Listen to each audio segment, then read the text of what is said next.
Ok, entonces le decía que lo primero que debemos hacer, lo primero es la agudeza visual, que aún no importa que el paciente haya perdido el 40% de sus fibras, pero aún con el 40% de sus fibras puede tener una visión 20/20. Por eso es que el glaucoma es una enfermedad completamente silenciosa, ¿entendido? Silenciosa. Bien, luego sigo lo que es el fondo de ojo, y el primer signo que debemos identificar es este, la excavación o la papila. Lo primero que hacemos es sospechar que el paciente tenga un glaucoma. Luego tomamos la presión con la tonometría. Luego comenzamos con los estudios, que el primer estudio es lo que es el campo visual o la perimetría. El segundo estudio importante es la paquimetría. La paquimetría me hace un mapeo completo de toda la córnea. Me mide el grosor en diferentes direcciones de la córnea y esto me dice que si la córnea es mucho mayor o más gruesa de 550 micras, pues tengo una córnea fuerte, una córnea resistente. Y cuando le voy a tomar la presión con el tonómetro, acá, si la córnea es muy gruesa, pues tengo mayor resistencia y eso significa que la presión me puede dar alta.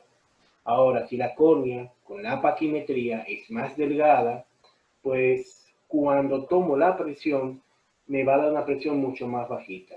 Entonces, ¿para qué sirve la paquimetría? La paquimetría me determina el grosor de la córnea, y así yo puedo recalcular la presión. Si es muy gruesa, tengo que restarle presión. Si es muy delgada, tengo que sumarle. Porque recuerden que la córnea muy gruesa me puede alterar la presión, puede dar una presión muy elevada. Bien, otro estudio importante para completar los estudios de glaucoma es la tomografía de coherencia óptica. La tomografía de coherencia óptica tiene muchas aplicaciones en oftalmología, desde lo que es medir la retina, edema, sangrado, desprendimiento, cualquier alteración de ella. Pero una de las características que la favorece es que la tomografía de coherencia óptica me puede determinar la cantidad de fibras nerviosas del paciente. Me determina la cantidad de fibras nerviosas, cuáles son las áreas que están más afectadas y cuáles son las áreas que no están afectadas. Eso es muy importante. Pues bien, es un estudio que es un poquito más profundo porque me calcula en momentos real físicamente lo que son las fibras nerviosas que tiene buena y cuáles son las que tiene malas. Por eso el estudio es muy importante. Ya ese estudio se hace ya para completar, para identificar y determinar qué tan avanzado está el glaucoma. Otro estudio que se hace específicamente a la papila disco óptico es la tomografía de Heisenberg, es también llamada HRT3.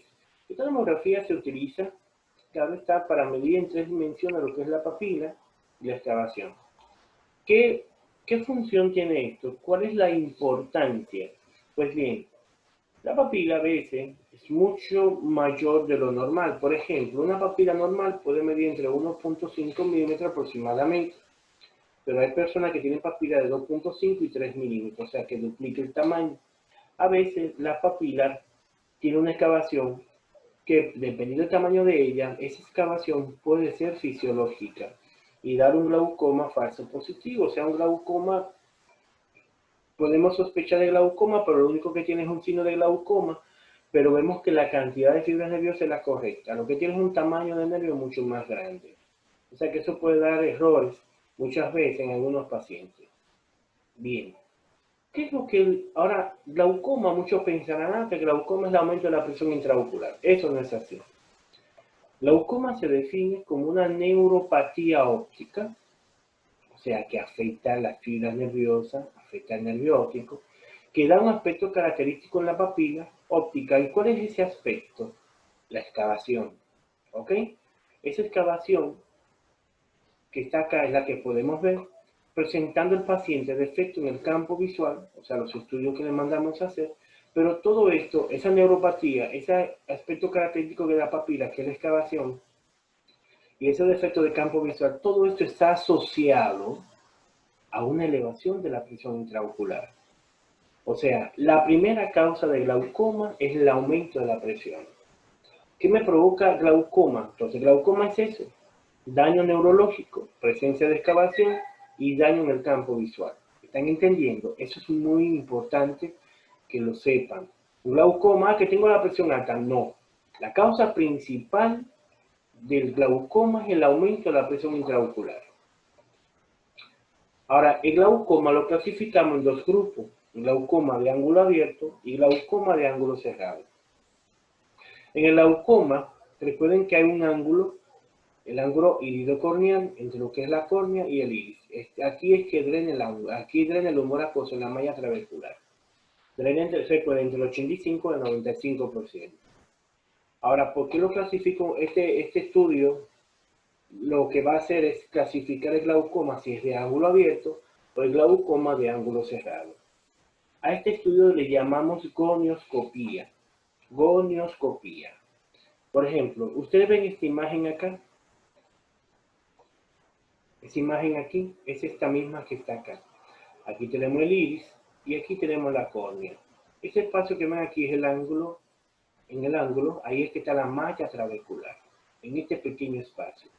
Entonces, conocemos la gonioscopía, lo que estamos identificando cuatro estructuras. La primera estructura es una línea imaginaria llamada línea de Schwarber, que es esta. Luego sigue lo que es el epitelio pigmentado. Luego el epitelio no pigmentado. Y por último, el espolón escleral o la base del iris. Aquí, en esta parte de aquí. Si nosotros hacemos el estudio, la línea de Schwarber, el epitelio pigmentado, epitelio no pigmentado y la última parte, lo que es el espolón. Si nosotros vemos las cuatro estructuras, significa que el ángulo es abierto y el humor acuoso puede pasar sin problema, ¿verdad que sí? Pero si solamente veo tres estructuras, ya tengo un ángulo más estrecho. Si nada más veo dos estructuras, mucho más estrecho. Y si yo no veo ninguna estructura, significa que tengo un ángulo cerrado. ¿Y eso qué significa? Que entre más estrecho es el ángulo, entre más cerrado es, peor es el pronóstico. Y tengo una presión mucho más elevada en los pacientes y más difícil de bajar. Por eso es importante hacer esto y clasificarlo, si es glaucoma de ángulo abierto o glaucoma de ángulo cerrado. Bien, hay un término, una clasificación que es interesante y es la hipertensión ocular. ¿Qué significa hipertensión ocular?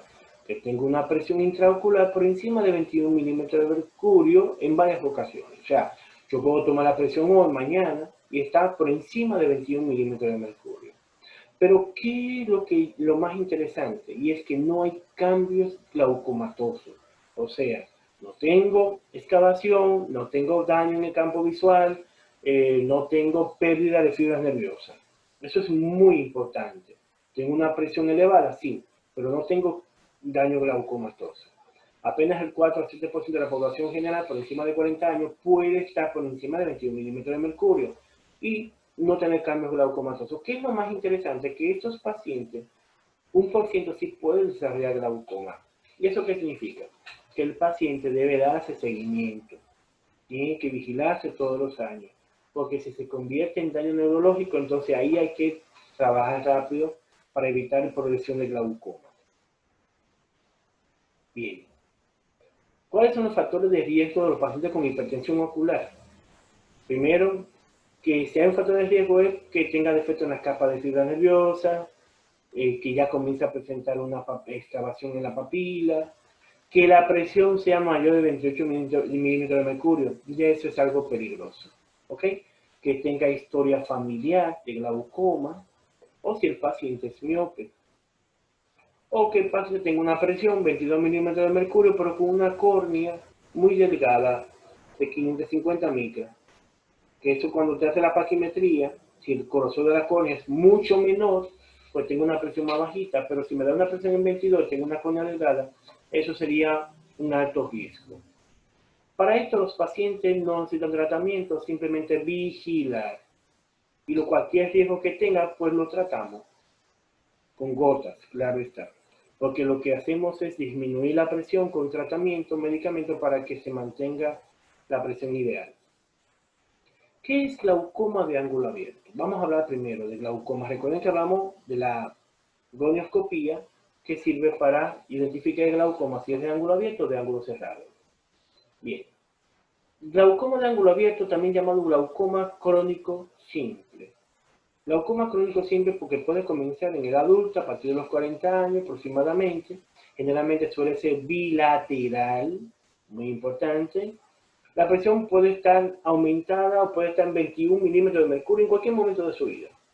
Generalmente la presión es normal en estos pacientes, pero en cualquier momento del día, en cualquier momento del año, puede aumentar a 21 milímetros de mercurio. O simplemente tener fluctuaciones de presión, por ejemplo, que maneje 10, pero en un momento a otro sube a 15 y a 16, ya esos son cambios muy importantes. El ángulo es de aspecto normal, abierto, pero esto es lo que vamos a ver. Las excavaciones, el primer signo, aunque tenga la presión normal, pero las excavaciones que vemos acá son diferentes, si ustedes se dan cuenta. En un ojo izquierdo es mucho mayor, en el ojo derecho es más pequeño. Significa que las excavaciones generalmente son asimétricas. Si las excavaciones son idénticas una con otra, pues entonces ya no es glaucoma, podría ser algo anatómico. Pero siempre en un glaucoma, siempre hay un ojo con una excavación mucho mayor y otro ojo con una excavación más pequeña. Otra característica importante es que ya el paciente, si hacemos lo que es la cambimetría, ya tiene pérdida del campo visual que se puede presentar si la enfermedad está avanzada, pero sobre todo esto, son pacientes generalmente que son asintomáticos. Son asintomáticos. ¿Cuáles son los factores de riesgo? La edad. Si descubrimos este glaucoma por encima de 65 años, un problema. La raza, la más común de ellas, la raza negra, donde es más prominente lo que es el glaucoma. Historia familiar, si tengo un hermano, un primo, tío, mis padres, también la miopía, pacientes que usan esteroides, tienen unas respuestas a ello. Algunas enfermedades retinianas, por ejemplo la retinitis pigmentosa o un desprendimiento de retina también te puede aumentar la presión. Son factores de riesgo, claro está. Ahora, ¿qué pasa cuando el glaucoma es de ángulo cerrado? A diferencia del ángulo abierto, el glaucoma de ángulo cerrado sí tengo aquí una elevación de la presión intraocular. Aquí sí tengo elevación de la presión intraocular, pero ¿por qué? Por una obstrucción del drenaje del humor acuoso. ¿Ok? Tengo una obstrucción, ya sea parcial o total. Entonces, los pacientes, generalmente aquí el glaucoma es mucho más agresivo. Aquí los pacientes tienden a tener más problemas visuales que el glaucoma de ángulo abierto. Muchas veces este glaucoma generalmente es bilateral, aunque también puede ser unilateral en estos casos. Eso es muy importante, ¿ok? Ahora, ¿cuáles son los factores predisponentes? Primero la edad, aquí es a 60 años, a diferencia del ángulo abierto que más o menos es a 65 años. Aquí es más frecuente la mujer, 4 es a 1 con relación a los hombres. El glaucoma de ángulo cerrado es más frecuente en mujeres que en hombres. De la raza podemos encontrar raza blanca, raza asiática, los chinos, esquimales pueden tener más o menos un 6% con glaucoma. También historia familiar. ¿Ok? Ahora, ¿cuáles son esos factores predisponentes anatómicos donde el paciente anatómicamente puede tener un glaucoma de ángulo cerrado? Pues bien, nosotros los médicos medimos estas características. Primero, ¿cuál es la relación entre el cristalino y el iris? Cristalino y el iris. ¿Qué tan profundas? La segunda sería, ¿qué tan profunda sería la cámara, o sea, el espacio entre la córnea y el iris? Y de entrada del ángulo, si es estrecha la cámara. O sea, para que el ángulo se cierre, tiene que haber 3 condiciones importantes. Primero, un cristalino grande, que empuje el iris. Este cristalino que crezca de tamaño y me empuje el iris.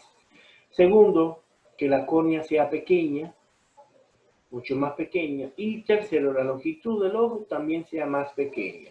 O sea, un ojo hipermétrope. Entonces tengo un cristalino grande, córnea pequeña, o una longitud axial del ojo que sea más pequeña, eso puede provocar cierre del ángulo. Son 3 condiciones anatómicas en donde sí me puede provocar aumento de la presión por cierre angular. Glaucomas secundarios. De esos glaucomas secundarios a enfermedades sistémicas, podemos presentar la siguiente. Tenemos glaucoma neovascular, que aunque no lo crean es un glaucoma frecuente, también llamado glaucoma de los 100 días, y es el resultado de una neoformación vascular en el ángulo y en el iris. Si ustedes ven esto acá, eso es formación vascular, y eso le llamamos rubeosis iritis. ¿Qué significa esa presencia de vasos sanguíneos en el iris? Significa isquemia en el ojo, isquemia en la retina, un ojo prácticamente, digamos que isquémico. Entonces los factores vasoproliferativos comienzan a producir nuevos vasos sanguíneos y esos vasos de formarse tapan el ángulo y eso me aumenta la presión intraocular y me provoca mucho dolor. Por eso se llama glaucoma de los 100 días, porque el paciente dura varios meses con un ojo completamente inflamado. ¿Cuáles son las causas de glaucoma? ¿Cuáles son las enfermedades? Tenemos la diabetes, la oclusión de la vena central de la retina, obstrucción de la carótida, un tumor intraocular, desprendimiento de retina y una inflamación intraocular crónica, o sea, como una uveitis. Estas enfermedades te pueden provocar un glaucoma neovascular. Miren aquí está la neoformación vascular, miren cómo se ven esos vasos sanguíneos en el iris. Eso se llama rubeosis iritis. Ya prácticamente cuando se ve eso, se observa eso en un ojo, ya el paciente prácticamente tiene muy poca visión o prácticamente el ojo va a la deriva. Porque es un ojo isquémico, un ojo que ya va muriendo poco a poco. Otro tipo de glaucoma secundario es el glaucoma facolítico. Es decir, que tiene un cristalino prácticamente grande, intumescente, una catarata hipermadura. Y eso me libera proteínas del cristalino y al liberarme las proteínas del cristalino me tapan el ángulo. Y eso me aumenta la presión intraocular. Por eso es que las cataratas, cuando son ya hipermaduras, cataratas muy grandes, que liberan proteínas, me pueden obstruir el ángulo. Tenemos el facomórfico, glaucoma facomórfico, que es también una oclusión secundaria del ángulo, pero debido a una catarata gigantesca, una catarata intumescente, que crece tanto de tamaño que me tapa el ángulo. Recuerden que para el tratamiento de esto prácticamente lo que hay que hacer es simplemente extraer el cristalino para que el ángulo vuelva a la normalidad. Otro glaucoma un poquito incómodo es el traumático. Un glaucoma traumático es debido a cuando hay presencia de sangre en cámara anterior. A eso le llaman ifema o ifema. Esa sangre, cuando se acumula en cámara anterior, tiende a tapar, los eritrocitos tapan lo que es la vía de la malla trabecular, y al tapar la vía, la presión puede subir de 10 a 50 milímetros de mercurio, y eso le provoca un daño tanto en la córnea, en el cristalino y en las fibras nerviosas. Y esa presión aumenta tan rápido, tan brusco, que puede dañar más rápido, produciendo glaucoma de una manera mucho más rápida. Por eso es importante cuando vemos un paciente con un trauma contuso o un trauma cerrado en el ojo, puede provocar sangrados internos y eso es desgarrador. Pero eso es una causa de glaucoma de secundario de ángulo cerrado. Bien, ¿y cuál es el tratamiento? El tratamiento hay muchísimas formas. Tenemos los tratamientos medicamentosos y los tratamientos quirúrgicos, que hay muchas técnicas, miles de técnicas que se están haciendo ahora para mejorar, porque glaucoma, señores, no se cura, se controla. Y lo más importante aquí es controlar el aumento de la presión intraocular. Bien, del tratamiento medicamentoso tenemos los betabloqueadores. Los betabloqueadores lo que hacen es reducir la presión intraocular, disminuyendo la producción de humor acuoso. ¿Ok? ¿Cuál es el problema de los betabloqueadores? Que un 10% de la población no responden a ellos. Bien, recuerden que son medicamentos betabloqueantes que también se utilizan para disminuir la presión la presión cardíaca. Y muchos pacientes que toman betabloqueantes no pueden usar este tipo de medicamentos si tienen glaucoma. ¿Por qué? Porque me le produce hipotensión o bradicardia a los pacientes. ¿Cuál es el medicamento más usado? Tenemos lo que es el timolol. El problema de los medicamentos como el glaucoma produce alergia, resequedad, alteración directamente de lo que es el epitelio de la córnea y produce mala lubricación. Por eso que los pacientes con glaucoma siempre tienen los ojos rojos, los ojos que le arden, le molestan. Pero hay tratamientos que son mucho peor y a veces funcionan, porque lo más importante en este caso, señores, es bajar la presión de los pacientes. Este medicamento se usa 2 veces al día, una gota en la mañana y en la noche, y así con eso se mantiene la presión del ojo controlada. El timolol es el medicamento más usado y más económico hasta el momento. Bien, otro medicamento betabloqueante es el betazolol. Aquí no tenemos en el país, tengo mucho que no lo veo, pero también se utiliza lo que es para bajar la presión intraocular. Otro grupo de medicamentos para bajar la presión son los alfa-agonistas. Estos tienen dos funciones: disminuyen la presión intraocular, disminuyendo la disminución de la producción de humor acuoso. Disminuyen la producción de humor acuoso y favorecen el drenaje uveoscleral, que es la vía de escape de entre un 5 a 15% que el humor acuoso puede escapar. Son buenos bajando la presión. Tenemos dos, que es la brimonidina y la praclovinina. Pero la brimonidina es la más común y la más usada acá en nuestro país. Bien. Otro tipo de grupo de medicamentos para bajar la presión son los análogos de la prostaglandina. Los análogos de la prostaglandina es el medicamento que actualmente se está utilizando en primera línea de ataque para el glaucoma. Primera línea, cuando el glaucoma es muy avanzado, cuando el glaucoma es muy agresivo, porque este medicamento favorece la reducción de la presión intraocular porque aumenta el drenaje uveoscleral, o sea, agiliza la salida del humor acuoso del ojo. Pero el problema de los análogos de la prostaglandina es que tiene efectos secundarios: ojos rojos, aumenta la pigmentación de las pestañas, del iris, de la piel, produce cefalea, problemas respiratorios, en fin, produce muchísimos signos y síntomas donde el paciente se siente incómodo, pero la presión se mantiene. Son gotas que por los signos y síntomas o efectos secundarios que provocan, se aplica en las noches, cuando usted se va a acostar, para que así haga efecto mejor de noche y no de día. Este medicamento no es recomendable usarlo de día porque molesta mucho y provoca muchos efectos secundarios. Bien, otro medicamento que tenemos son los inhibidores de la anhidrasa carbónica. Generalmente tenemos lo que es la brinzolamida y la alzolamida. Generalmente disminuye la presión intraocular, disminuyendo la producción de humor acuoso. Estos medicamentos se pueden utilizar en niños.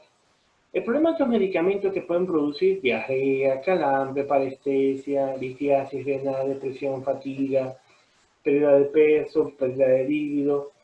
Esto puede venir también en comprimido, en pastillas, y también puede venir en gotas.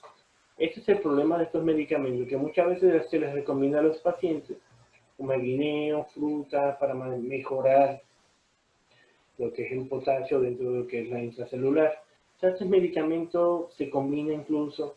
La mayoría de medicamentos que acabo de mencionar se pueden mezclar, se pueden venir originalmente con combinaciones, por ejemplo, dorzolamida con timolol o timolol con un análogo de la prostaglandina. Todo depende de la funcionabilidad y depende también de la agilidad del medicamento. Los agentes hiperosmóticos son medicamentos que se utilizan para reducir volúmenes. Por ejemplo, ya ustedes conocen el mannitol, que se utiliza, por ejemplo, en pacientes con trauma craneoencefálico para sacar líquido del cuerpo. En estos casos nosotros lo utilizamos cuando tenemos pacientes con aumento de la presión intraocular por encima de 40 o 50 milímetros de mercurio. O sea que lo usamos en caso de emergencia. Le ponemos su mannitol y va a ir al baño varias veces porque va a producir o va a obligar a sacar líquido del cuerpo. Por eso lo utilizamos en pacientes con glaucoma de ángulo cerrado, en pacientes con cirugía intraocular elevada, cuando vamos a hacer una cirugía ocular y tiene la presión elevada. O sea, o cuando usted quiere que llegue con una emergencia, porque el aumento de la presión es una emergencia y eso hay que bajarla inmediatamente. Y esa es una manera muy efectiva para bajar la presión de una manera cuando la requerimos, que baje rápido. Otro tratamiento ya quirúrgico, tenemos la iridotomía láser, la trabeculectomía, colocación de válvulas, en fin, son tratamientos que se puede aplicar en los pacientes que generalmente